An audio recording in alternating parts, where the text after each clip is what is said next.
Ya, saya penasaran seperti apa sebenarnya Vietnam dan kemampuan mereka untuk mengatasi COVID-19 Betul, begitu betul. sangat menarik sekali kita informasikan untuk Anda. Dan untuk mengetahui perkembangan selengkapnya, sudah bergabung bersama kami WNI yang berada di Vietnam, Aris Setiawan. Halo, selamat pagi Mas Aris. Mas Aris, kalau kita mengetahui ini Vietnam ini kan sangat terkenal dengan lalu lintas motornya yang lalu lalang. Nah, setelah diperlonggar lockdown-nya ini gimana dengan arus lalu lintas di sana? Sudah normal kembali atau seperti apa? Halo, pagi Mas Yudi dan Mbak Lady ya. Iya, betul. Iya, sekarang sih kembali normal, jadi alhamdulillah jalannya udah mulai ramai juga, udah mulai macet lagi, jadi kita udah bebas keluar lagi. Tapi masih pakai masker ya pastinya ya. Pada patuh ya semuanya di sana. Pasti masker harus tetap untuk menjaga itu si virus.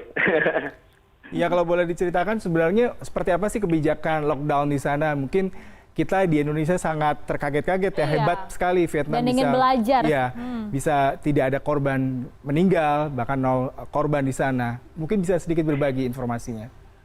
Iya, yang pasti sih karena di sini di negara Vietnam ini kan sosialis ya. Jadi dari pemerintahnya sendiri itu tegas dan sigap dalam memerangi virus ini. Terutama pada saat masa-masa lockdown itu, pemerintah sangat tegas sekali. Kita stop itu semua taksi, transportasi online, konvensional, juga transportasi umum. Di samping itu dari pihak pemerintah sendiri juga menginstruksikan untuk patroli. Jadi setiap orang itu memang harus stay di rumah, hanya untuk hal-hal penting aja baru bisa keluar.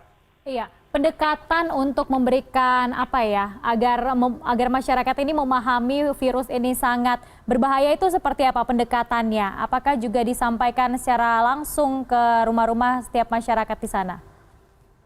Kalau di Vietnam sendiri kita masih ada itu istilahnya speaker di jalan. Jadi itu sebagai media utama untuk ngejelasin dan menyebarluaskan berita. Sehingga otomatis itu disiarkan setiap hari, setiap pagi. Selain itu juga di televisi ya pastinya. Dan juga media online. Ya, kalau tadi diberitakan pasar sudah ramai ya dan sudah banyak orang melakukan aktivitas, tetapi industri pariwisata sepertinya masih lesu karena banyak hotel yang memilih untuk tutup, mengingat memang Vietnam salah satu destinasi wisata di Asia. Lalu ke depannya apa yang bisa Anda lihat dari industri pariwisata di sana, mengingat memang meskipun Vietnam sudah normal, tetapi salah satu dampak yang sangat signifikan di industri pariwisata? Alhamdulillah sih Mas, kalau sekarang untuk wisata itu kita udah mulai dibuka untuk domestik ya pastinya per tanggal 1 Mei kemarin. Jadi harapan kita sih ke depannya untuk international flight segera dibuka, yang itu akan pastinya meningkatkan lagi turis. Ini kan bisa dibilang, ya kenapa?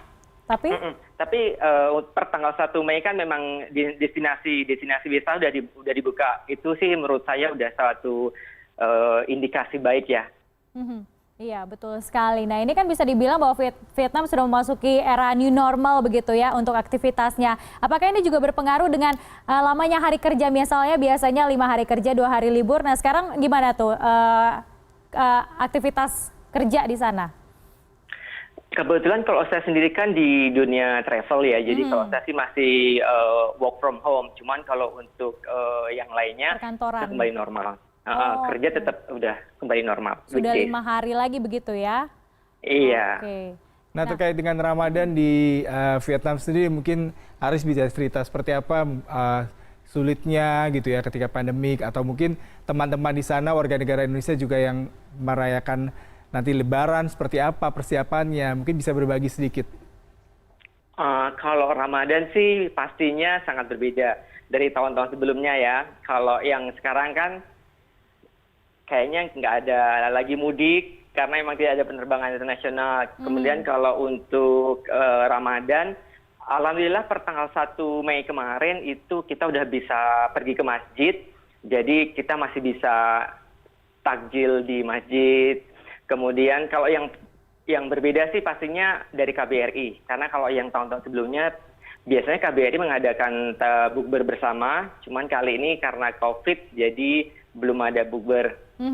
Tadi Aris mengatakan bahwa sudah bisa salat di masjid begitu. Nah itu gimana protokol kesehatannya di sana? Apakah jumlahnya dibatasi untuk yang jemaah yang ingin salat? Benar.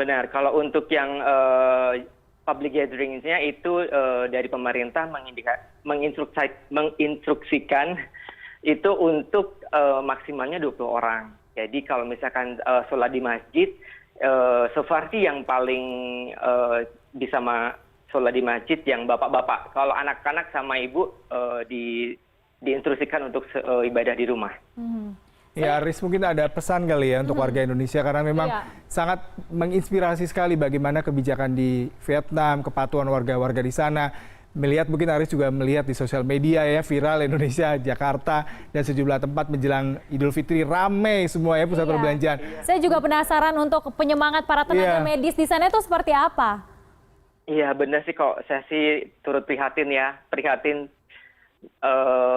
di kita masih belum bisa teratasi, apalagi orang-orang kita belum bisa nurut gitu ya. Kalau saya sih melihatnya itu kuncinya adalah kita patuh terhadap pemerintah ya. Jadi dan juga pastinya pemerintah yang tegas, ya kan. Jadi kita ikutin anjuran dari pemerintah, terus stay home, yang pastinya kita membantu tenaga medis, mereka udah bekerja keras buat kita, jadi kita juga harus kasih effort ke mereka. Tapi berarti di sana nggak ada perubahan begitu ya aturan dari pemerintah, nggak ada sama sekali ya? Misalnya hari ini dilonggarkan, hari besoknya kemudian ditertibkan lagi? Oh enggak. Kalau pemerintah sini memang tegas sih. Jadi kita mulai lockdown, benar-benar lockdown itu per tanggal 1 April dan dicabut lockdown itu per tanggal 23. Jadi per tanggal 24 itu kita sudah bisa bebas keluar dengan beberapa protokol pastinya yang masih diterapkan sama pemerintah.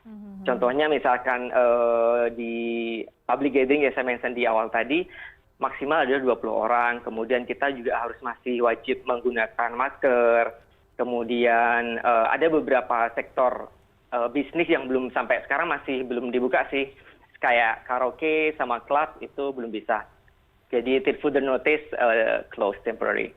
Wah, terima kasih sekali untuk perbincangannya pada pagi hari ini, Aris. Sangat menginspirasi dan boleh jadi bisa membuat kita warga Indonesia sadar bahwasanya memang harus tertib, harus disiplin gitu ya. Iya, dan juga pemerintahnya harus tegas tadi katanya Aris kalau mau mirip dengan yang di sana.